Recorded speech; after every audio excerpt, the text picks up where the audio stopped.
Alright, let's dive into something that's got the healthcare world buzzing. The FDA just approved a new over-the-counter pain reliever that combines acetaminophen and naproxen. Yeah, you heard that right.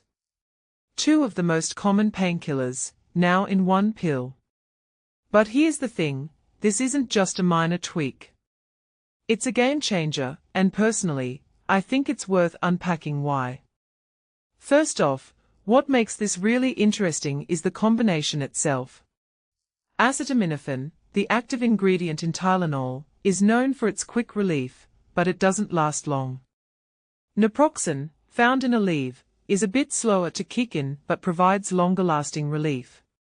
By combining them, Kenvue, the company behind this, claims you get the best of both worlds: fast onset and extended duration. If you take a step back and think about it, this could be a huge deal for people juggling chronic pain or just dealing with everyday aches. No more choosing between quick relief or long-lasting effects, you get both in one pill. That's convenience, but it's also smarter medicine. Now, let's talk about the science behind this. Kenvue says they ran 8 clinical studies showing this combo outperforms either ingredient alone. That's a bold claim, and it raises a deeper question: why hasn't this been done before? I mean, these are two of the most widely used pain relievers out there.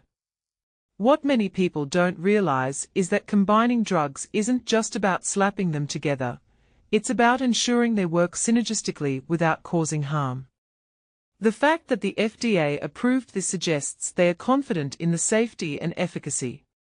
But it also makes me wonder, what other combinations are out there waiting to be discovered? Another detail I find fascinating is the timing of this approval. The FDA linked it to the Trump administration's Great Healthcare Plan, which aims to expand access to safe OTC medications. From my perspective, this feels like a strategic move. By approving a drug that simplifies pain management, the FDA is addressing a massive market need while aligning with broader healthcare goals. But here's the kicker: Kenvue got 3 years of market exclusivity. That's a huge win for them, but it also means we won't see generic versions anytime soon. What this really suggests is that while this is great for consumers, it's also a big business play. What's also worth noting is the target audience. This drug is approved for adults and children 12 and older, covering everything from headaches to menstrual cramps. That's a broad range, and it's smart. Pain doesn't discriminate, and having a versatile option like this could reduce the need for prescription meds or stronger treatments. But here's where I have a question: how will this impact the opioid crisis? If people have access to a more effective OTC option, could it reduce reliance on prescription painkillers? Personally, I think it's a step in the right direction, but it's not a silver bullet.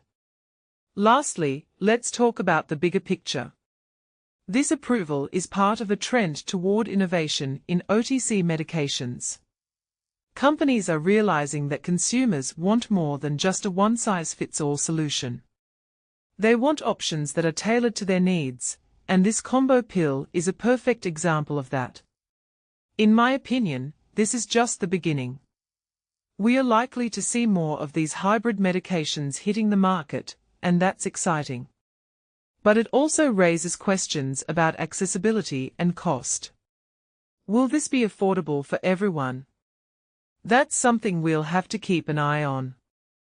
So, here's my closing thought: this new pain reliever isn't just a pill, it's a symbol of where healthcare is headed. It's about combining science, convenience, and consumer needs in ways we haven't seen before. But it also reminds us that innovation comes with trade-offs. Exclusivity deals, pricing, and long-term impacts are all part of the equation. What this really suggests is that while we are getting better at treating pain, we still have a lot to figure out. What do you think? Is this the future of pain relief, or just another step in the right direction? Let me know in the comments below.